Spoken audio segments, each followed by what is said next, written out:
परम भाग्यम, स्वास्थ्यम सर्वार्थ साधकम। निरोगी होना परम भाग्य है और स्वास्थ्य से सभी कार्य सिद्ध होते हैं। नमस्कार, आप देख रहे हैं स्पीकिंग ट्री का खास शो स्पीकिंग ट्री चर्चा और मैं हूं आपके साथ इला गोस्वामी। स्पीकिंग ट्री चर्चा स्पीकिंग ट्री की वो पहल है जिसमें हम देश विदेश के renowned spiritual masters and motivational speakers को एक साथ एक ही मंच पर बुलाते हैं और उनसे विभिन्न विषयों पर बातचीत करते हैं। तो इस साल वर्ल्ड हेल्थ डे के उपलक्ष्य में हमने 3 बहुत खास मेहमानों को बुलाया है। डॉक्टर जय Madan motivational and spiritual speaker हैं, आचार्य अमित देव जी आध्यात्मिक गुरु हैं, साथ ही योगाचार्य हैं, दिवस गुप्ता इकिगाई कोच हैं, पब्लिक स्पीकिंग कोच है। आप तीनों का बहुत स्वागत है। तो आप तीनों से मेरा एक ही सवाल है, क्योंकि आपकी एक्सपर्टीज तीनों की बहुत अलग है, तो मैं आप तीनों से शॉर्ट में जानना चाहूंगी कि आध्यात्म हमारी मेंटल एंड फिजिकल हेल्थ से कैसे जुड़ा है। डॉक्टर जय। देखिए, आध्यात्म जो है ये by default physical, mental and emotional beings को बैलेंस कर देता है। जब हम बात करते हैं वी एज ह्यूमन बीइंग्स, तो हम इसको 5 कोश में अपनी बॉडी को डिवाइड कर लेते हैं। अन्नमय कोश, that means the food that you eat, and you know, so that is why people say the food that you eat is connected to the way you think. जैसा अन्न वैसा मन। राइट। फिर इसके बाद जब आप स्पिरिचुअल होते हैं, which is the deepest part of you, तो आपका रहन सहन, आपकी फिजिकल बॉडी, आपका खाना पीना, आपका बिहेवियर सब चेंज होने लग जाता है। The second part is your प्राणमय कोश, यानी कि जब हम एंजाइटी में होते हैं तो आप देखेंगे कि आप ज्यादा जल्दी ब्रेथ ले रहे हैं, छोटी छोटी सांस ले रहे हैं। गुस्सा है तो सांस आप गवाते हैं, आप यू लूज योर ब्रेथ। पर जितना आप काम होते हैं, जितना आप शांत होते हैं, जितना आप एट ईज होते हैं, ब्रेथ लंबा हो जाता है। It's a by default thing कि आपके अंदर कामनेस आ जाएगा। तो प्राणायाम करने की जरूरत नहीं है, प्राणायाम घटित होना शुरू हो जाता है। अच्छा। The third phase is the more centered you are, the more balanced you are, as synonyms for spirituality। इसी के दूसरे शब्द बैलेंस होना, उतना आपका मनोमय कोश बैलेंस हो जाता है। यानी कि आपका मन जो भागता है, कोई चीज देखी लगता है यार ये खरीद लूं, इसको देखा रही है मेरे पास भी होना चाहिए, ये कम होता है लेकिन कम होता है। और जब होता है तो आप उसको पकड़ पाते हैं, आप उस पर वापस आ जाते हैं। तो फोर्थ इज विज्ञानमय कोश। ज्ञान अपना होता है, जैसे देश अपना होता है, पर जब हम बाहर जाते हैं तो बोलते हैं विदेश, दूसरे के देश जा रहे हैं। ऐसे जो विज्ञानमय कोश है, where the knowledge which is outside of you becomes part of you. यानी कि वो चीज जो आपने पढ़ी नहीं, आपने सोची नहीं, आपने खोजी नहीं, बट दैट आउटसाइड नॉलेज, दूसरे का ज्ञान, विज्ञान आप पर बरसना शुरू हो जाता है। You get open to different channels of knowledge without putting in much effort, just because you are spiritual. So ये आपकी लेयर बाय लेयर डेप्थ में जाता है। जैसे आप 2nd क्लास के बच्चे को बोलो कितना ही शार्प हो कि यार तुम अलजेब्रा का सम सॉल्व कर दो, नहीं कर सकता ना, ट्रिग्नोमेट्री नहीं समझ में आएगा। पर 9th क्लास का बच्चा शार्प होगा तो 11th की ट्रिग्नोमेट्री भी कर लेगा। So it's about how deep you are going into. जैसे जैसे आप इवॉल्व होगे वैसे वैसे रिजल्ट आएगा। और आपको तो दिखता ही है, आपके आसपास वालों को भी दिखना शुरू हो जाता है। बिल्कुल। आचार्य अमित जी, आपसे पूछना चाहूंगी, आपकी एक्सपर्टीज बिल्कुल अलग है, योग अध्यात्म का ही एक हिस्सा है, तो कैसे हम मेंटल एंड फिजिकल हेल्थ में अध्यात्म का कंट्रीब्यूशन देखते हैं? देखिए, योग को हम कहेंगे it's art of living towards spirituality, because महर्षि पतंजलि जी ने लगभग 5000 वर्ष पूर्व इसको श्रृंखलाबद्ध किया। इसके जो जनक हैं वो भगवान शिव हैं, बट इसको चैनलाइज करने वाले महर्षि पतंजलि को माना जाता है, जिन्होंने इसको 8 अंगों में विभाजित किया। यम, नियम, आसन, प्राणायाम, प्रत्याहार, धारणा, ध्यान, समाधि। तो समाधि is a state of spiritualism when you attain, जब आप अपने अपान, व्यान और समान को सम कर अपने ध्यान अवस्था को, अपने ध्यान को ब्रह्मानंद में ले जाते हैं। चक्रों का भेदन स्वतः शुरू है, आपको उसके लिए प्रयास नहीं करना, स्वतः ही आपके षटचक्र भेदन शुरू हो जाता है, जो एक बहुत सुंदर और आंतरिक यात्रा है। क्योंकि आप गुरु ग्रंथ साहब जी में लिखा है, जो पिंडे सो भरमिंडे, means whatever there in the universe it is there within you. हम सोचते हैं कि ब्रह्मांड इतना बड़ा है और हमारा शरीर तो छोटा है, उसमें कैसे? तो ये भगवान ने समझाया कि जब आप उस यात्रा को शुरू करेंगे, because the journey is with in you, not outside. आप आंखें खोल के कुछ नहीं पाएंगे। हम बहुत संतों महात्माओं के पास जाते हैं, स्पिरिचुअल लीडर्स के पास जाते हैं, क्यों? हमको मार्ग दिखाने वाला कोई चाहिए। You put your GPS ना, all the spiritual masters are those GPS. You just need to put your destination. मैं कनेक्ट इसलिए कर रहा हूँ कि यूथ हमारे साथ जुड़ा है और उसको शायद टेक्नोलॉजी की भाषा ज़्यादा जल्दी समझ आती है। बिल्कुल बिल्कुल। तो और सबसे बड़ी बात क्या है, स्पिरिचुअलिटी कोई बुढ़ापे की चीज़ नहीं है, कोई ऑर्थोडॉक्स चीज़ नहीं है। We have to come out. हमको ये चीज़ अपने बच्चों में नर्चर करना है कि आध्यात्म, आप खिला हुआ फूल ही तो भगवान को अर्पित करेंगे, सूखा फूल तो नहीं देते ना। बिल्कुल बिल्कुल। ताज़ा फूल देंगे। अपने पिता को आप बासी भोजन सर्व कर देंगे। तो ऐसा क्यों कि मैं शादी हो जाए, बच्चों की शादी हो जाए, फिर पूजा पाठ शुरू करेंगे, फिर अध्यात्म की लाइन पे जाएंगे? नहीं। अच्छा, बहुत सारा मानक ऐसे सोचते हैं कि खाली मंदिर में जोत जला देना अध्यात्म है, या किसी चीज़ का पाठ कर लेना अध्यात्म है। आप कितने भी ग्रंथ पढ़ लें, जब तक उसको अपने जीवन में नहीं उतारेंगे, उसका कोई ध्येय नहीं है पढ़ने का। अब योग जो है आपका सहायक है आध्यात्म के पथ पे चलने के लिए। सबसे बड़ा रीज़न आप देखिए, आजकल हमारा जो खान पान है, आप देखिए, वी ईट प्रोसेस फूड। हम प्रोसेस फूड ज़्यादा खाते हैं, तामसिक भोजन ज़्यादा करते हैं, जो अध्यात्म की राह में कहीं रोड़ा है। क्योंकि आपकी जैसे अभी डॉक्टर साहब ने कहा, जैसा खाएं अन्न वैसा होए मन, राइट? तो हम अन्न क्या खा रहे हैं? एक बासी भोजन ही तो कर रहे हो, जिसको उन्होंने अधपका करके रख दिया और आपने केवल गर्म पानी डाला और उसको खा लिया। आप बहुत मॉडर्न हो रहे हैं, दैट इज ओके। तो ऐसा बहुत सारे स्पीकर्स कहते हैं 40 साल हम पैसे कमाते हैं, फिर 40 साल हम पैसे कमाते हैं, बट खुद भी वही कर रहे होते हैं। Right, we are doing ourself that. हमको उस चीज को अपने जीवन में उतारना बहुत आवश्यक है। समय थोड़ा सा कम है तो थोड़ा शॉर्ट में करते हैं इसको। दिवस, आप इकिगाई कोच हैं। इकिगाई, हम जब स्वास्थ्य की बात करते हैं तो एक बहुत ही रीसेंट एग्जांपल अगर हम देखें तो वो इकिगाई टेक्निक है, जो कि जापान में लोगों को भाई 80 साल 90 साल जी रहे हैं और बिल्कुल एकदम एज अ यंग पीपल जी रहे हैं। तो कैसे ये अध्यात्म की टेक्निक और हमारा जो मेंटल और फिजिकल हेल्थ है, दो तीनों जब चीजें साथ में आती हैं तो कैसे तालमेल बैठता है? अगर हम ऑब्जर्व करें, जो हमारी मैक्सिमम डिजीजेज होती हैं, कहते हैं ना कि वो शारीरिक रूप से कहते हैं कि चलो यहाँ दिक्कत हो गई, वहाँ दिक्कत हो गई, यहाँ दर्द है, यहाँ दर्द है। दूसरा है मानसिक दिक्कतें। और आजकल डिप्रेशन को यूज़ करना बड़ा कूल लगता है कि पता है मैं बहुत डिप्रेस्ड हूँ, एंड वी थिंक कि अगर डिप्रेशन नहीं है मतलब कुछ आप कर नहीं रहे हो। आमतौर पे जो हमारे मानसिक इश्यूज होते हैं वो होते क्यों हैं? चाहे एंगर है, चाहे फ्रस्ट्रेशन है, चाहे स्ट्रेस है, चाहे कंपैरिजन है, ये सवाल। आप जब वो काम नहीं कर रहे हो जो आपको करना चाहिए, तो कहीं ना कहीं आपको खुशी नहीं मिल रही है, राइट? इकिगाई इस पे बहुत जोर देता है कि you do what you love to do, you do what you are good at. और ये बहुत अच्छी बात है कि आप जब जो चीज़ इंजॉय करते हैं, जिस चीज़ के लिए आप बने हैं, अगर आप वो काम कर रहे हैं, आप ऑटोमेटिकली हैप्पी रहेंगे, आपका मेंटल स्टेबिलिटी रहेगा, and this is impacting your health. अगर मैं स्ट्रेस में होऊंगा, मेरा पेट खराब हो जाएगा कि कल मेरा इंटरव्यू है, मेरा पेट खराब हो जाएगा। तो स्ट्रेस यहाँ से आया, मानसिक से लेकर शारीरिक में ट्रैवल किया। तो if you have control over here, तो जाहिर सी बात है कि आपकी mental health and physical health both are in place. वो कब होगा? जब आप ये खोजें कि आप क्या करना चाहते हैं, what you want to do. Else लोग सिर्फ 9 to 5 आवर्स अपने लिए क्लॉक इन कर रहे हैं कि हाँ मंथ के एंड में पेचेक मिल जाता है, लेकिन वो अंदर से संतुष्टि नहीं मिलती है। हैप्पीनेस का लोग बहुत बोलबाला करते हैं कि be happy, be happy, be happy. It's a scam, I would say. You can not be happy every single time. It's an emotion. Yeah, right. It's an emotion. I, as a human being, will be sad at times. तो ये accept करना कि मैं Friday की शाम को अगर दारू पीने जाता हूँ, नाचने कूदने जाता हूँ, मुझे उससे खुशी मिल जाती है, but is it a temporary happiness या फिर सस्टेनेबल हैप्पीनेस है, ये जानना होगा हमें। और लोग उसी लूप में घूमे रहते हैं, और फिर मंडे जब वापस आते हैं तो उनकी मेंटल हेल्थ क्या रहे यार, जिंदगी में क्या ही हो रहा है, and that feeling kills you from the inside.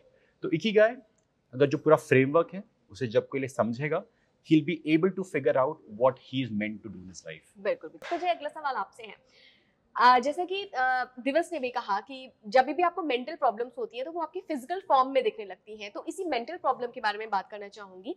जब आप बहुत एंशियस होते हैं, एंजाइटी बार बार रहने लगती है आपको, तब आप कैसे स्पिरिचुअलिटी की कौन सी ऐसी टेक्निक है या कैसे आप इससे ओवरकम कर सकते हैं through spirituality, like spiritual way? देखिए, कई बार हम एंजाइटी को छोड़ना ही नहीं चाहते। तो प्रॉब्लम इज नहीं कि एंजाइटी कैसे दूर की जाए, तो प्रॉब्लम इज क्या एंजाइटी दूर करनी अच्छा। Most of the people don't want it to end. भाई अगर आपको किसी रिलेशनशिप में प्रॉब्लम है और आपको नहीं रहना है, बैग उठाओ निकल जाओ। रोज रहना भी है, साथ खाना भी है, फिर लड़ना भी है। So people don't want to resolve, they want to carry it on. So that is the problem when one needs to see कि you know I am a consultant, लोग आते हैं बात करते हैं, सो आई अंडरस्टैंड कि they just want me to listen, they don't want a solution. और बहुत पैसे खर्च करते हैं, I am one of the most expensive one in the country, उसके बावजूद भी they don't want to listen to a solution, they just want you to listen. So the problem is not कि एंग्जाइटी कैसे खत्म करें, problem ये कि क्या एंग्जाइटी खत्म करनी है, क्योंकि फिर आप बोलोगे क्या, आपके पास दुखड़े सुनाने के लिए क्या रहेगा, आपको मजा कैसे आएगा, आप सेल्फ पिटी कैसे लोगे, बड़ी सारी चीजें खत्म हो जाती है। विक्टिम मानसिकता भी नहीं, that's a very natural way of being if you are little hyperactive. एक छोटे बच्चे को आप ब्लॉक्स का बॉक्स दो, वो फटाफट ब्लॉक लगा लेता है, फिर उसने सेट कर लिया, सब देख लिया, अब वो 5 मिनट बाद उसको तोड़ेगा, अब वो कहेगा इसको तोड़ते हैं, अब इसको फिर वापस जोड़ते हैं, फिर तोड़ेंगे फिर जोड़ेंगे, क्योंकि कुछ तो करना ही है। So unless you are not productive you are useless, so you do deconstructive thing कि कुछ तो करें हम। मगर अगर आप एंग्जाइटी को छोड़ना चाहते हो, if that is what you want, then the moment you want it the solution happens. The problem is कि जब आपको पता चल जाए कि ये मेरे लिए ठीक नहीं है, आपका वो छूटना शुरू हो जाता है। जैसे जब लोगों को कैंसर हो जाता है तो उनको कितनी भी इच्छा होती हो सिगरेट की, तंबाकू की, वो नहीं लेते, क्योंकि वो गुजर जाते हैं ना, उनको पता है कि भैया आप छोड़ना ही है, अगर जिंदा रहना है ना तो ये मेरे लिए मस्त है। फिर कुछ हो जाए पैकेट सामने रख दो, अगर कैंसर का ऑपरेशन हुआ है तो पैकेट खुल के मुंह में जाएगा नहीं। So because they've been through it, they know what it brings in. Similarly, when people go through extreme issues of anxiety and it comes to the part of कि अब अगर जीना है ना तो छोड़ना है, that is the only time realization happens. Tragedy जब तक नहीं होती किसी को समझ में नहीं आता है, but the quickest way if anyone wants it is through breath. The moment you balance your breath, जैसे ही आप अपनी सांस को गिनती के हिसाब से 1 से 8 पर सेट कर लेते हो, 1 से 8 पर रोक लेते हो अपने लेवल पे और 1 से 8 पर रिलीज कर देते हो, with in 3 to 4 minutes you just become काम। आपका ब्रेन का वेव जो है वो स्लो डाउन हो जाता है। 1 से 8 क्या है मैम? सो यूजुअली आपको 15 से 18 सेकंड तक सांस को अंदर लेना है, 15 सेकंड रोकना है और 15 से 20 सेकंड में रिलीज करना है। पर वो सेकंड तो गिनना बड़ा मुश्किल हो जाता है, तो जब आप वो काउंटिंग गिनते हो तो आप उसी टाइम फ्रेम पर स्लोली गिनते हुए आ जाते हो। That just immediately switches over. So आपके ब्रेन का कहीं अगर ऑन एंड ऑफ का बटन है तो आपकी ब्रेथ में है। अगर जो लोग स्वर साधना करते हैं, जैसे आई रियली एंजॉय इट, तो पहले के ज़माने में जब एस्ट्रोलॉजी और any science wasn't meant for normal people, आम आदमी के लिए कोई विद्या कभी बनी ही नहीं थी। ये तो ब्रिटिशर्स आए, बहुत सारी हमारी कंट्री में एक्सप्लॉयटेशंस हुई, तो चीज़ें आम लोगों के लिए अवेलेबल हुई, फ्रॉम वास्तु टू थिंग। सो स्वर साधना कहती हैं कि जब आप अपने स्वर के साथ में सधे होते हैं, आपका राइट नॉस्ट्रिल एक्टिव है तो आपको कौन से काम करने चाहिए, आपका लेफ्ट नॉस्ट्रिल एक्टिव है तो क्या काम करना चाहिए, बेबी बर्थ के लिए, for birth of a strong male child, दोनों का क्या एक्टिव होना चाहिए। So there is lot of beautiful research on it. The point coming is कि आपको ये तो पता हो कि कौन सा चल रहा है तो क्या करना है, लेकिन चेंज करना है तो क्या करें। आपने देखा पुराने जब हम सीरियल्स देखते हैं तो वो लोग जो तपस्या करते हैं वो यहाँ पे एक योग दंड रखते थे, डंडा, कोई लॉजिक नहीं है ना उसका, क्या यहाँ पे बाजू पे रख के कर रहे हैं, कोई सपोर्ट सिस्टम नहीं है, it's very uncomfortable thing. But यहाँ वो पॉइंट होते हैं जहाँ पे आप अपने स्वर का पॉइंट चेंज कर सकते हो। So that changes your mind frame. The point is that anything that you want to change, you first have to bring it to a point of resolving कि भैया बदलना है, अगर बदलना है तो घटित हो जाएगा। So breath is the quickest way. तो एक आम व्यक्ति की अगर हम बात करें, एक आध्यात्मिक व्यक्ति की बात करें, तो दोनों में कौन ज्यादा स्वस्थ रहता है? मतलब कुछ ऐसे क्या आंकड़े हैं या आपका कुछ ऐसा एक्सपीरियंस है? देखिए आजकल आई एम सॉरी बट आध्यात्मिक दिखने वाले लोग ज्यादा हैं, होने वाले कम हैं। मैं आपके चैनल के माध्यम से बिल्कुल बेबाकी से बोल रहा हूँ कि आध्यात्म का दिखावा करने के लिए आज भीड़ है कि मैं बहुत आध्यात्मिक हूँ। राइट। वो स्वस्थ नहीं है, वो बाबा जी अंदर डायबिटीज की गोली खा रहे होते हैं। जो व्यक्ति आध्यात्मिक है, सबसे पहली बात उसके अंदर क्या है कि जानवर और कीट पतंगे या ऐसी चीजें उसकी ओर आकर्षित होंगी, आपका उनके पास बैठने का मन करेगा। आप देखिए बहुत सारे लोग होते हैं हमारे जीवन में जिनके पास हम बैठना भी पसंद नहीं करते, चाहे हमारा बहुत क्लोजेस्ट रिश्तेदार क्यों हो। हमें एक इरिटेशन सी होती है फटाफट कि मुझे इसके साथ नहीं बैठना। और कई व्यक्ति ऐसे हैं, आप घंटों घंटों उनके साथ बैठ जाइए, आपका मन नहीं करेगा ये वार्तालाप, चाहे हम बात ना कर रहे हो, you would feel like sitting. तभी मुझे डर है कि बहुत लंबी बातचीत चली जाएगी, तीनों ऐसे अमेजिंग पर्संस हैं। तो आध्यात्म की तरफ चलना ही आध्यात्मिक होना है।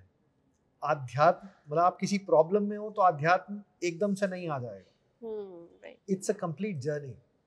आप शुरू तो कीजिए। मुझे प्यास लगे तब मैं कुआं खोदूं तो पानी नहीं मिलेगा मुझे, मैं प्यास से मर जाऊंगा। You have to start when your child is born. तो आप यही इसी पे पूछना चाहूंगी कि स्टार्ट करने के लिए ना एक पुश चाहिए होता है, एक मोटिवेशन चाहिए होता है। तो हमारे दर्शकों को बताइए आपकी वो मोटिवेशन कैसे हो सकता है, क्या अंतर है कि भाई मैं अध्यात्म को फॉलो करता हूँ, मेरी लाइफ में बहुत पहले या अभी से आना शुरू हो गया, मैंने ये बदलाव देखे, या आप भी देखेंगे ये मैं एक छोटा सा प्रयोग हमारे प्रिय दर्शकों को दिखाऊंगा और प्रैक्टिकली अपने जीवन में उसको करिए। आप मेरी बात पे यकीन मत करिए, right? It's a 40 days process which you need to follow. हम पहले भी इसके बारे में बात कर चुके हैं। योग की बहुत सारी मुद्राएं हैं, जिसमें से भगवान शिव की दी हुई एक मुद्रा है षणमुखी मुद्रा। क्षण में अंतर्मुखी होने की मुद्रा को कहा जाता है षणमुखी मुद्रा, जिसमें आपके 10 द्वारों को बंद किया जाता है। दोनों आंखें, नाक, नथुने, होंठ, कान, प्रजनन और विसर्जन की जो हमारी प्रक्रिया है उसको ब्लॉक करके हम अपने अपान, व्यान और समान को ब्लॉक करते हैं और उस ध्यान अवस्था की ओर हम एकाग्रचित करते हैं। तो शुरू में आपको इतनी सारी कॉम्प्लिकेशंस में जाने की जरूरत नहीं है। मेरे को जरा ध्यान से देखिए। अंगूठे से हम कान को बंद करते हैं। First finger on your eyes, nose, under the nose, lower the lips. इसमें सबसे इंपॉर्टेंट चीज क्या है? आपकी स्पाइनल कॉर्ड, आपकी जो रीढ़ की हड्डी है, मेरुदंड जिसको कहा जाता है, इट शुड बी स्ट्रेट। उसका रीजन क्या है? जो ऊर्जा का प्रवाह है वो आपके मूलाधार से ब्रह्मरंध्र की ओर होगा। और अगर आपकी पाइप में बेंड है तो पानी का फ्लो नीचे से ऊपर कभी नहीं जाता। तो उस पाइप के बेंड को ना करके आप मेरुदंड को बिल्कुल सीधा रखें ताकि आपकी सुषुम्ना एक्टिवेट होने में इजी रहे। तो अंगूठे से कान को बंद करते हैं। First finger on your eyes, nose, under the nose, lower the lip. अब जो भ्रिकुटी है, आईब्रोज का मध्य भाग जो है, यहाँ अपने इष्ट गुरु परमात्मा जिसमें आपकी आस्था धारणा है, no matter you are Muslim, Hindu, Sikh, ईसाई, एनीवन, योग मानव धर्म है, किसी एक धर्म का पबोती नहीं है।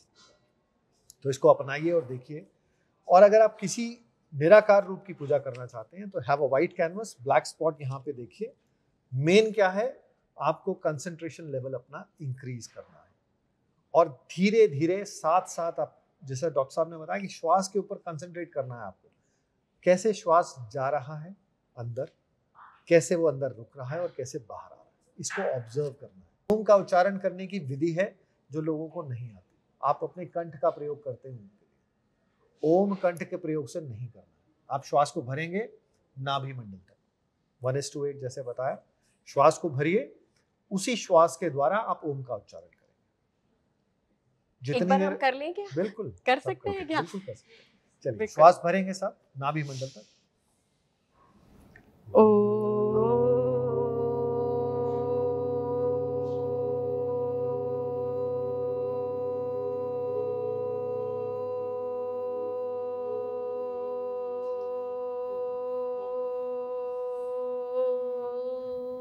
इसको करने के बाद आप जालंधर बंद लगाएंगे। 3 बंद है, मूल बंद, उद्यान बंद, जालंधर बंद। जालंधर बंद है, ठोड़ी को छाती के साथ लगाना और नासिका से श्वास को बाहर छोड़ देना। ये छोटे छोटे टेक्निक्स गुरुदेव की इसलिए दिखाई गई कि आज का आपका मॉडर्न जो जीवन है, आपके पास समय नहीं है। 90% लोग सर्वाइकल से पीड़ित हैं। आप सारा दिन लैपटॉप पे ऐसे झुक के काम करते हैं। आपने अपनी रीढ़ की हड्डी को एक क्वेश्चन मार्क बना दिया। आप देखिए, स्पाइन आपकी क्वेश्चन मार्क है, जिसके कारण आपकी गट वीक होती है, जिसके कारण आपको इंडाइजेशन होता है, नाना प्रकार की बीमारियां आती हैं। इस पर हम थोड़ी देर में आएंगे। मैं दिवस से भी सवाल लेना चाहूंगी। दिवस हार्वर्ड यूनिवर्सिटी के प्रोफेसर हैं, टाइलर वांडर वीली। वो बताते हैं कि अगर आप अपनी हेल्थ केयर में अध्यात्म को शामिल कर लें तो ना सिर्फ आप मरीज की केयर कर रहे हैं, बल्कि उसकी ओवरऑल हेल्थ, मान लीजिए उसकी मेंटल, फिजिकल, ओवरऑल उसकी लाइफ की आप केयर कर रहे हैं। तो क्या वाकई अध्यात्म, क्या वाकई स्पिरिचुअलिटी इतनी इम्पैक्टफुल होती है? अगर हाँ तो कैसे? एब्सोल्युटली। अगर आप ऑब्जर्व करें, as our generation we think कि स्पिरिचुअलिटी या अध्यात्म इतना भारी भरकम शब्द है, ये तो मेरे लिए है ही नहीं। It's being in spirit. हम यहाँ पे सब आत्माएं बैठी हैं। लकीली हम पे लिए शरीर है तो हम लोग बेरेबल हैं। और सपोज ऐसे घूम रहे होते तो शायद हमें डर लगता है कि अरे कौन है आसपास. So being in spirit right is very important. And अगर आप एक स्पिरिचुअल बीइंग है, जब बात कर रहे हैं कि आप अपनी फिजिकल बॉडी को ध्यान रख रहे हो अपनी हेल्थ के अनुसार, जैसे मैंने बोला कि if you take care of your health, it is not just about your health, it is also about your overall being. हमने बात की थी पहले मानसिक और शारीरिक की, कि मन is associated with the brain. आमतौर पर हम सोचते हैं कि अगर बीमारी मस्तिष्क में है तो आपने उसका कोई डायग्नोस किया या फिर किसी डॉक्टर ने उसका इलाज कर दिया, ठीक है. लेकिन अगर आप किसी जाते हैं लाइक साइकोलॉजिस्ट के पास, वो कहते हैं कि हाँ आप ये मेडिसिन ले लो, इससे आपका मन शांत हो जाएगा, राइट. लेकिन ब्रेन शांत हो रहा है, मन शांत नहीं हो रहा है. दोनों अलग चीजें हैं. दोनों अलग चीजें हैं, राइट. ब्रेन को यू कैन ऑब्जर्व, आप टच कर सकते हैं, सूक्ष्म है, राइट. मन आपका नहीं है, मन नहीं है आपका, राइट. सो कहने की बात क्या है कि as a part of the medication, जो डॉक्टर्स हैं वो आपको जो मेडिसिन देंगे या फिर लाइक पदार्थ देंगे, जो रसायन देंगे, वो आपके शरीर में जाएंगे, आपकी जो एक्टिविटी है उसको शांत कर देंगे, मन को राइट. मन को शांत नहीं करेंगे, राइट. सो अध्यात्म के जरिए आप मन को शांत कर सकते हैं, and that takes care of the entire body. हम जब सोते हैं वो भी एक पार्ट है मेडिटेशन का, बहुत ही अच्छा पार्ट. जब बिल्कुल आपकी जो पूरी ब्रेथ है, आपका जो पूरा संचालन है, बहुत ही हार्मोनिक वेवलेंथ पे काम करता है. और हम जब अभी बात भी कर रहे थे कि हम जब सांस लेते हैं, सिर्फ इतना ही सांस लेते हैं, बस गर्दन से ऊपर ही बस होके इससे ऊपर चला जाता है. एंड जब भी हमने एक्सपीरियंस किया इनके साथ कि नीचे तक गया, इतना अच्छा महसूस हुआ, कुछ लाइक चंद सेकंड की बात थी. सो अध्यात्म as such is taking care of the entire body. बिल्कुल. डॉक्टर जय, अगला सवाल मेरा आपसे है.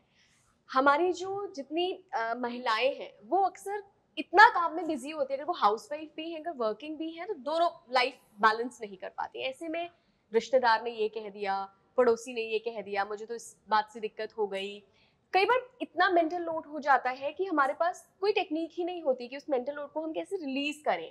तो उनके लिए मेरा सवाल है, क्योंकि हमारा काफी बड़ा ऑडियंस महिलाएं भी हैं, कैसे आप, अगर आपके पास समय नहीं भी है तब भी कैसे आप स्पिरिचुअलिटी को लाइफ में ऐड कर सकते हैं, और कैसे आप उससे फायदा उठा सकते हैं कि ये वाले जो मेंटल लोड है ना, जो कि मुझे लगता है कि लगभग हर महिला के ऊपर होता है, वो आपको परेशान ना करे. पहले तो आपकी स्टडी गलत है कि महिलाओं के पास रिलीज करने का तरीका नहीं होता. जो भगवान ने आंसू की शक्ति औरतों को दी है, इसीलिए उनको हार्ट अटैक कम होता है. That's what the research says.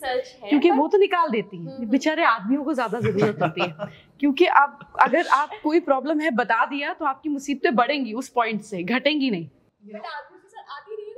नहीं, ऐसा नहीं है, सबके साथ आती हैं, बट डिपेंड करता है. We are trained in a certain way कि आदमी को अपने आप को कमजोर दिखाना उसकी पावर के अगेंस्ट माना जाता है, और औरत को अपने आप को कमजोर दिखाना उसकी पावर को बढ़ाता है. They like to different altogether different operation. एक ब्रेन के लेफ्ट पार्ट से चलता है, एक ब्रेन के राइट पार्ट से चलता है. एक बड़ी खूबसूरत सा कंसेप्ट है. आपके सवाल पर आने से पहले तो बहुत रिसर्च हुई कि भाई शादियां क्यों खराब रहती हैं, मतलब क्यों डिवोर्स हो जाते हैं. प्यार था, शादी करी, अभी क्या प्रॉब्लम आ गई ना. कहा गया the child in them never dies.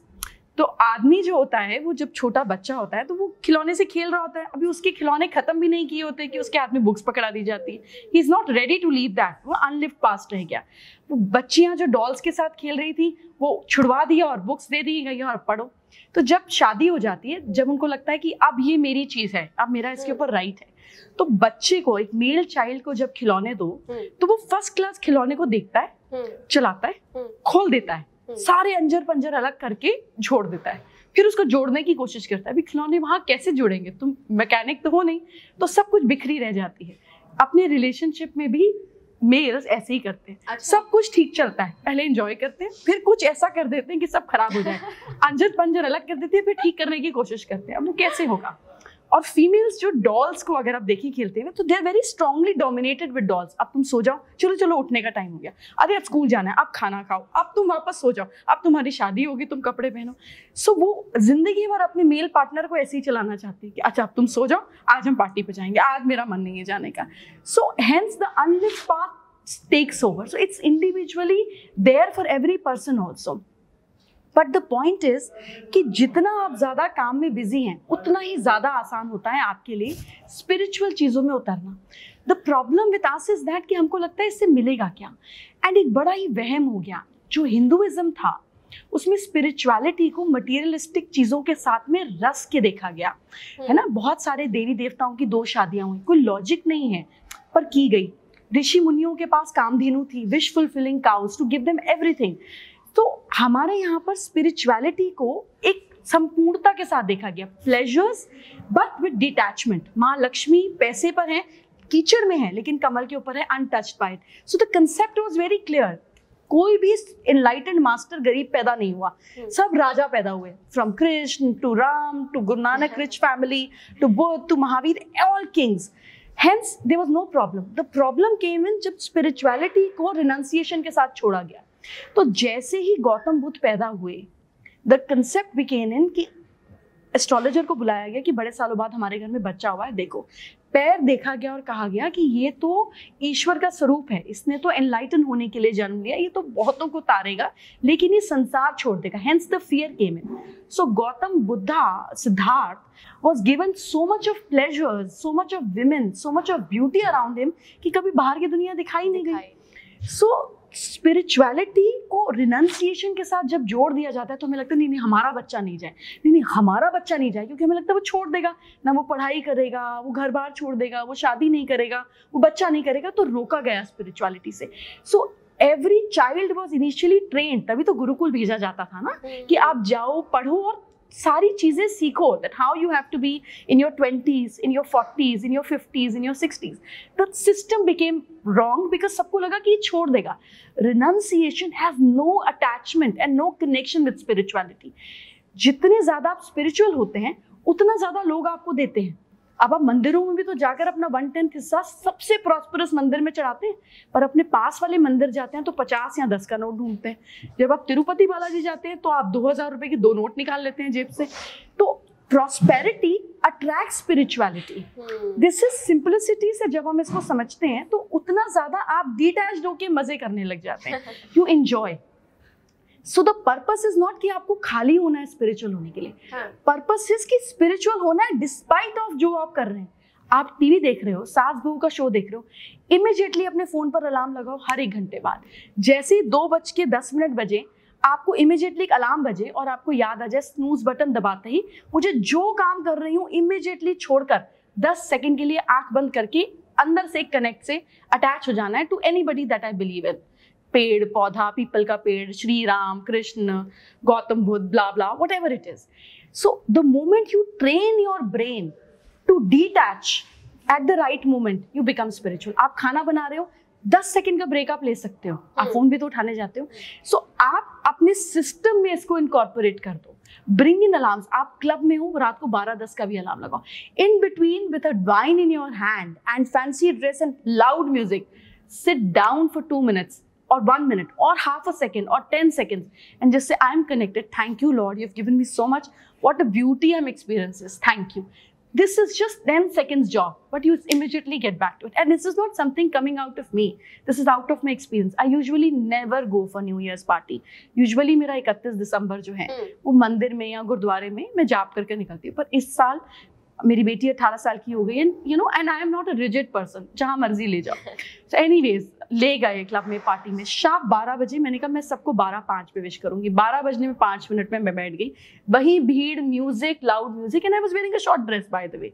I sat down, took off my shoes, sit at ease, I thank God for 10 minutes. I said now the new year begins with me. So you should be limited कि भैया मेरे पास time नहीं है। अगर इच्छा है तो समय तो निकाल ही लोगे। जिससे प्यार होता है, ऑफिस से थके आते हो तो डेट पे चले ही जाते हो ना, तो जो करना है वो कर ही लेते हो ना, तो फिर इसमें क्या टाइम मुश्किल होना और नहीं होना। If you have the desire you will have the way to do it. बिल्कुल। अमित जी, अगला सवाल आपसे है कि पेरेंटिंग में क्या अध्यात्म मायने रखता है, क्योंकि आप अगर खुद जो पेरेंट्स हैं आजकल के, स्पेशली जो युवा बच्चे पेरेंट्स बन रहे हैं, जो युवा हैं हमारे, तो कैसे वो अपने आप को ट्रेन करें जिससे कि वो जिसको दुनिया में ला रहे हैं उसको भी वो उतना परफेक्टली ट्रेन कर पाए कि आगे उसका भविष्य अच्छा हो। देखिए, योग के अंदर बहुत से साधन हैं जो हम सिखाते भी हैं साधकों को कि एक बलवती संतान और एक अच्छा भविष्य वाली संतान को कैसे पैदा करें। इसका अच्छा। बहुत एग्जाम्पल है, अभिमन्यु की कहानी हम सब सुनते हैं कि उसने माँ की कोख में चक्रव्यूह का भेदन कैसे करना है वो सीखा। माँ सो गई तो उसको भेदना नहीं आया, अंदर तो घुस गया वो, right? That means whatever we are doing surrounding the pregnant lady, it's been observed by the child, right? So my advice, because I don't do until I practically do myself, I don't tell people to do. So जब हमारी पत्नी गर्भवती हुई तो सबसे पहला काम किया, जो टीवी था उसको हमने विराम दे दिया कि जब तक डिलीवरी नहीं है हम इसको नहीं चलाएं। आध्यात्मिक ग्रंथों का पठन पाठन है, ऐसे उपनिषद हैं हमारे पास जिनको आप उन समय में अध्ययन करेंगे। गीता पढ़ सकते हैं, गीता वेदांत पढ़ पढ़ सकते हैं, जो भी बहुत सही। बहुत सारी चीजें। दिनचर्या बनाइए, सुबह प्रेग्नेंट लेडी को जल्दी उठना चाहिए, अच्छा, लेट नहीं उठना चाहिए, वही व्यवस्था बच्चे में आएगी। और सबसे पहला आध्यात्म की ओर आकर्षण अगर आपको करना है, अपनी ओर चलना है, सो ब्रह्म मुहूर्त में जागना सीखिए। सुबह 3:30 से 5:30 के बीच सबसे में मुश्किल यही होता सबसे है। मुश्किल, सबसे ज्यादा सुंदर नींद उसी समय आती उसी है। समय आती है। या तो साधु जाग रहा होता है या चोर जाग रहा है, बीच वाला आदमी सब सो रहा है। रोगी भोगी या हाँ। जोगी। हाँ, राइट ठीक है ना? राइट। जोगी भी होता है। सो हम उस समय उस देवी को, बाकी समय भी उठे तो अच्छी बात है, आप उस 2 घंटे बैठिए, कोई मंत्र आता है पढ़िए, नहीं आता मत पढ़िए, अपनी श्वासों के ऊपर कंसंट्रेट करिए। श्वास तो आ रहे हैं आपके, आप महसूस कर सकते हैं कैसे अंदर गया कैसे बाहर आया। आज हम बच्चे को घर से ही भ्रष्टाचार की शुरुआत करते हैं। वी टॉक अबाउट कि भ्रष्टाचार बहुत है ना। क्या होता है, 9th क्लास में बच्चे को बोला जाता है बेटा 90% आए तो बाइक मिल जाएगी, नहीं तो नहीं मिलेगी। उसको 90% आए ना आए, उसको पढ़ना तो है, लेकिन हम लोभ दे रहे हैं कुछ एक्स्ट्रा करेगा तो बेटा तेरे को कुछ मिलेगा। तो आपने भ्रष्टाचार का बीज वहां डाल दिया। तो आप किसी और को मत कोसी, किसी पॉलिटिशियन को, आपने ही बनाया घर पे। तो आज भी जाग जाएं, आने वाली जनरेशन को हम ऐसा ज्ञान ना दें। और किसी भी संत के पास जाते हैं आप, किसी भी गुरु के पास जाते हैं, तो अपना कटोरा खाली करके जाइए। अगर आप ये सोच के जाएंगे मुझे तो पूरा ज्ञान है, वहां से खाली आता होगा, बिकॉज कहाँ भरोगे, कहाँ उसको, खाली जगह ही स्लेट नहीं। होनी चाहिए। अगर पतीले में दूध भरा है तो और डालोगे तो क्या होगा, बाहर गिरेगा ना। तो संत के पास, गुरु के पास, किसी मेंटोर के पास आप जाएं तो सर नीचे। और आधे लोगों को सर झुकाना नहीं आता है। मंदिर में जाते हैं, माथा टेका, आधा टेका, नहीं टेका, बुजुर्गों का पैर छुआ, घुटने तक छुआ, छुआ नहीं छुआ। आपकी बॉडी के एनर्जी पार्ट्स हैं, आपको अंगूठा टच करना है क्रॉस होके। नेगेटिव टच करोगे तो फटेगा। You need to cross. बहुत माइन्यूट सी चीजें हैं, बट बहुत गहरी हैं। कारण क्या है, गुरुकुल, जैसे डॉक्टर ने बताया, गुरुकुल बंद कर दिए गए। ये सब चीजें गुरुकुल में सिखाई जाती थी। चुटिया रखने का प्रावधान था, या मॉड्यूला होता है आपका, सबसे नाजुक चीज है आपके शरीर की, राइट? वहां पे वजन देने से आपका जो ज्ञान अर्जन है वो बढ़ेगा। आप देखिए जितने भी संत महापुरुष हुए हैं पहले, उनके आपको केस बड़े मिलेंगे। दिवस सेल्फ कंट्रोल के बारे में मैं आपसे जानना चाहती हूँ कि कैसे स्पिरिचुअलिटी हमें सेल्फ कंट्रोल सिखाता है, क्योंकि ये एक ऐसी चीज है जिससे आप फिजिकल और मेंटल दोनों हेल्थ का आप ख्याल रख सकते हैं। When you say self control, आमतौर पे हमारे जो विचार हैं वो हमारे हाथों में नहीं रहते हैं। हमारा मन भागता रहता है यहाँ से वहाँ से वहाँ। हम लोग एक रील देखते हैं, क्या इसकी लाइफ इतनी अच्छी है और काश ऐसा होता, फिर एक और देखते हैं, एक और देखते हैं, तो वो लूप चलता रहता है, है, रोल रहता ही नहीं है। तो देखा जाए, आपको ये एहसास ही नहीं हो रहा है कि आपके लिए इम्पोर्टेंट क्या है, मेरे लिए अभी इम्पोर्टेंट क्या है, मुझे उसका एहसास ही नहीं है। इसीलिए मैं इन चीज़ों से डिस्ट्रैक्ट हो रहा हूँ। जो मेरे आसपास चीज़ें हो रही हैं, मैं उनसे ईजिली डिस्ट्रैक्ट हो रहा हूँ। हमने बात करी, सपोज कि मेरा इंटरव्यू है, फॉर एग्जांपल, बात की थी, 5 दिन के बाद इंटरव्यू है, लेकिन आज से ही हम ओवर थिंक कर रहे हैं, सोच रहे हैं कि क्या पूछेंगे मुझसे एग्ज़ाम में, इंटरव्यू में, जवाब दे पाऊँगा, जो पड़ोस के अंकल हैं उनके बेटे का तो पैकेज इतना लग चुका है, मेरा नहीं होगा तो क्या होगा। So we are thinking about all those things. Exactly, right? compare भी करते हैं। So the control is not there, right? What is in my control is my current time. कि मैं इस समय, मेरे पास जो list of questions हैं, जो preparation है, वो मेरे हाथ में है।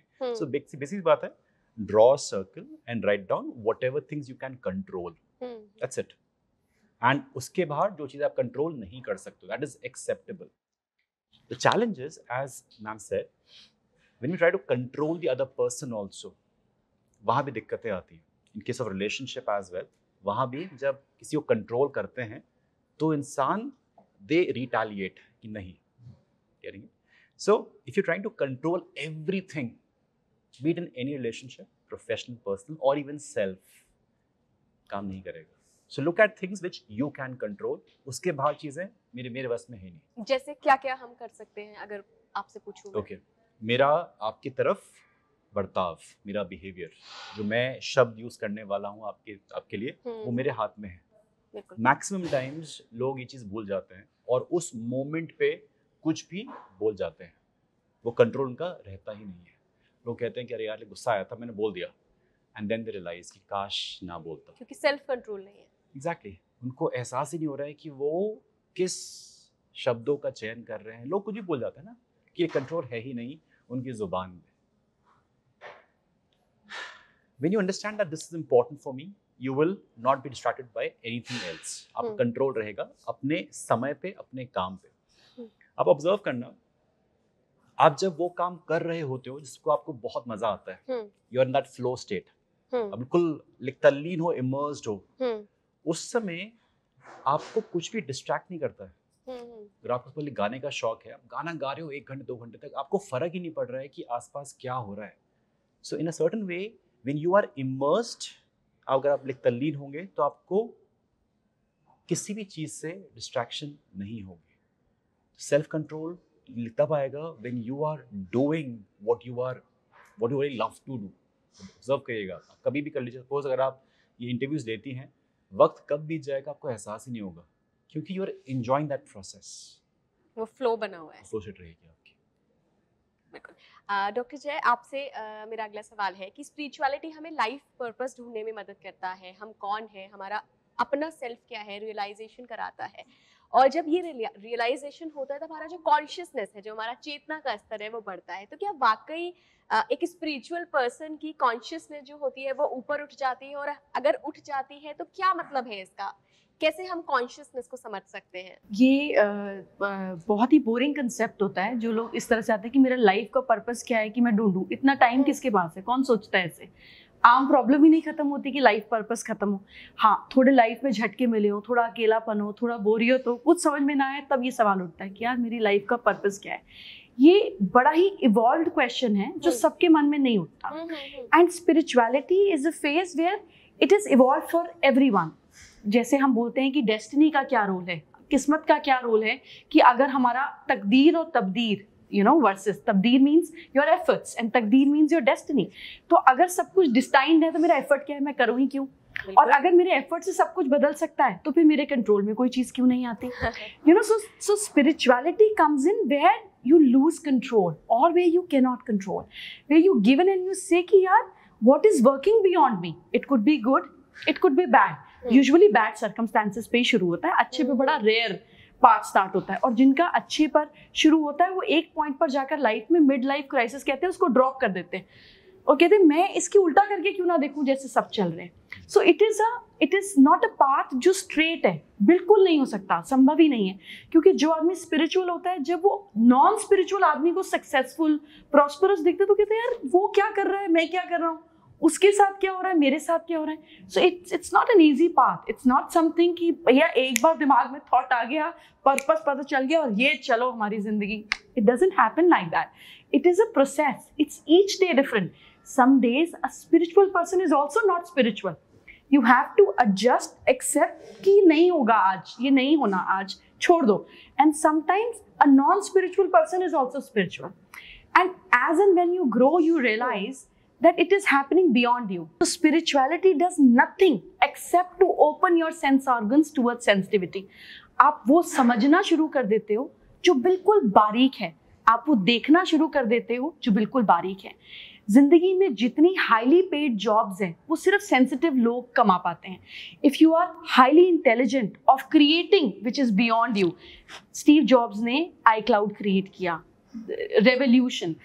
Wine tasting, tea tasting, most powerful well paid jobs, क्योंकि आप बारीक जितनी ज्यादा आप लाइफ में बारीकियत पे जा पाते हो उतना ज्यादा आप उस फील्ड में सक्सेसफुल पाते हो जो भी आप कर रहे हो, despite of what you are doing.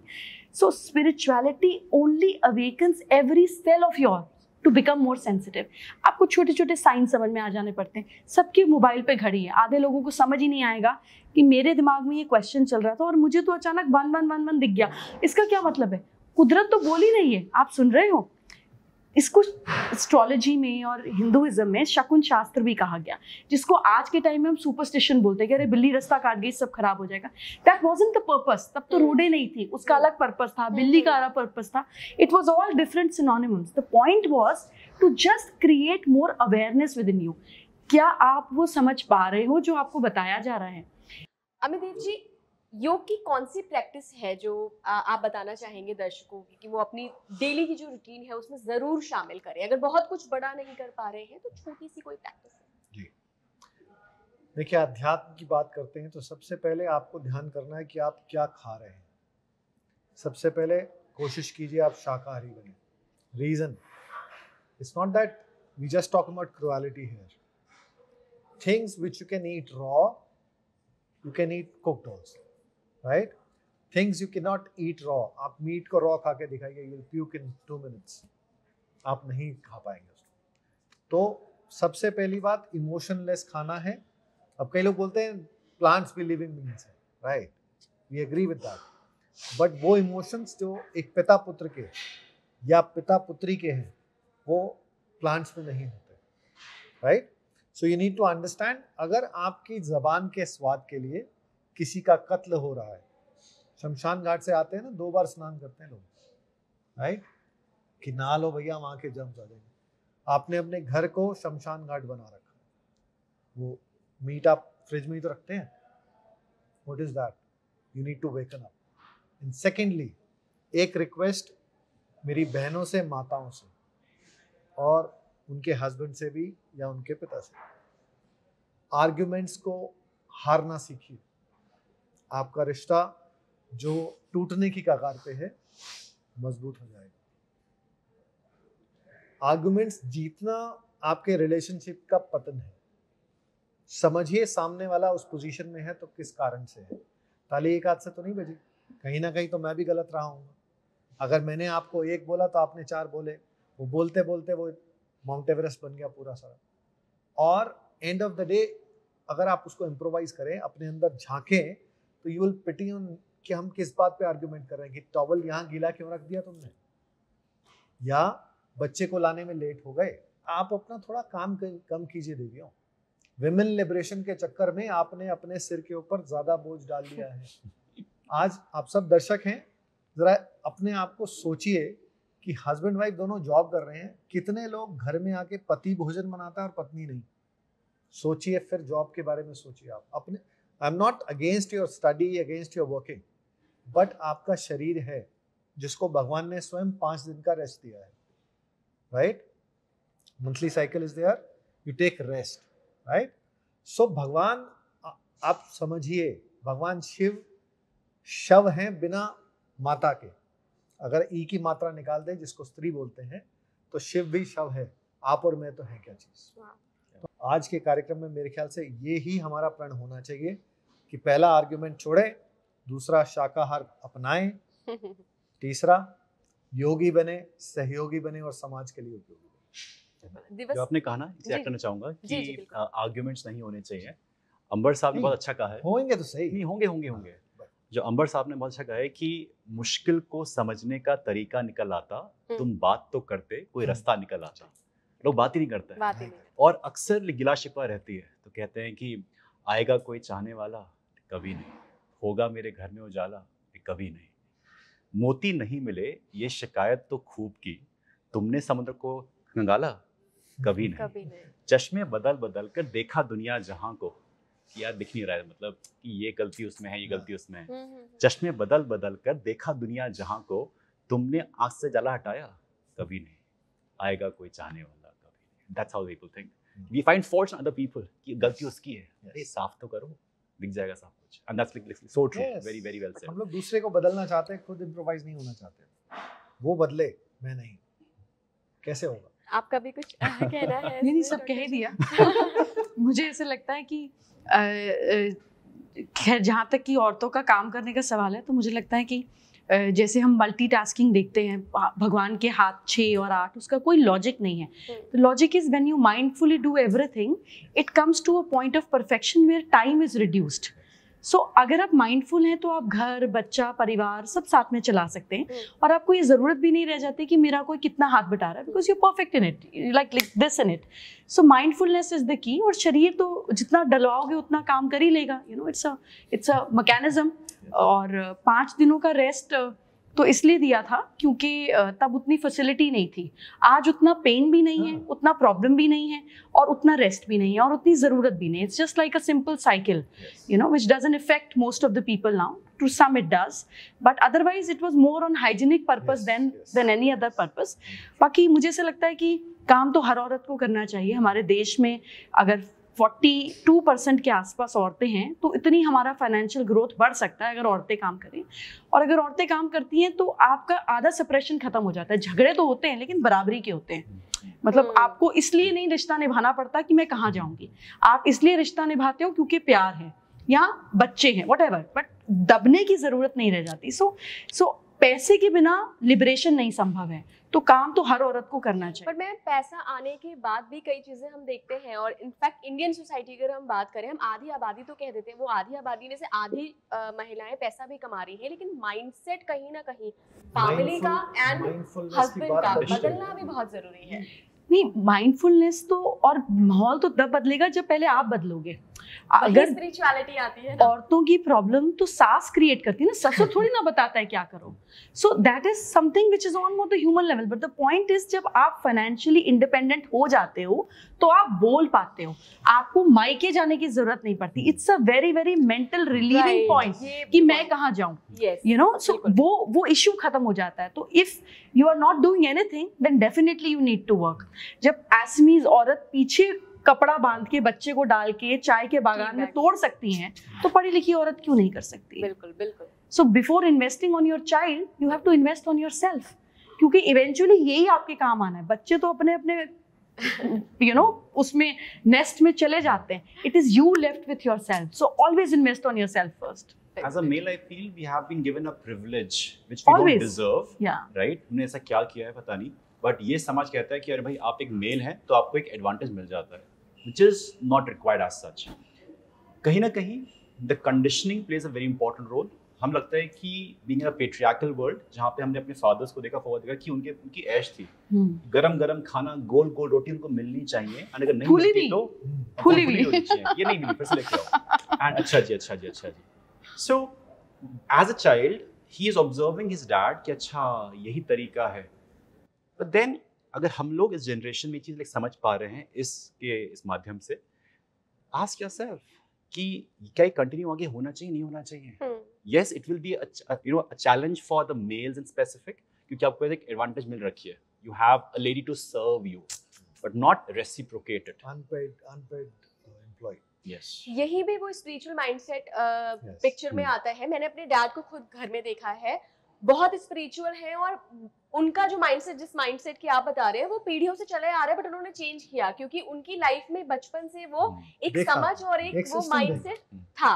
लेकिन हमको यहाँ ये समझना है कि मैंने एड्रेस किया कि कितने हस्बैंड्स आके घर में खाना बनाते हैं, ये बताइए मुझे। Load sharing can be there. Load sharing should be there.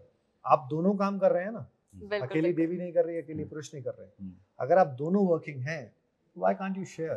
अगर बेचारा आदमी बच्चे का डायपर भी बदले ना, तो उसको जोरू का गुलाम बोलते हैं। मतलब उसको जीने भी नहीं देते, तो उसको काम तो वो कर लेगा पर छुप के। अगर उसके 6 मेहमान आएंगे फैमिली वाले, तो कहेगा आज तुम कर लो प्लीज, आज मुझे बीच में मत डालो। So it is something where you have to completely stand up and say कि we both are running the house and we both will equally work and divide our work, you know. So it only happens when a woman puts a foot down and say भैया ये तो ऐसे ही होगा, मेरे घर वाले आएंगे तब भी हम दोनों काम करेंगे, तुम्हारे आएंगे तब भी हम दोनों काम करेंगे।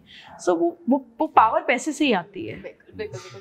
आप तीनों का बहुत बहुत धन्यवाद इस चर्चा का भाग बनने के लिए। स्पीकिंग ट्री चर्चा में आज के लिए बस इतना ही। इस वर्ल्ड हेल्थ डे अपनी सेहत का ख्याल रखिए, खुश रहिए, मस्त रहिए, प्रसन्न रहिए। नमस्कार।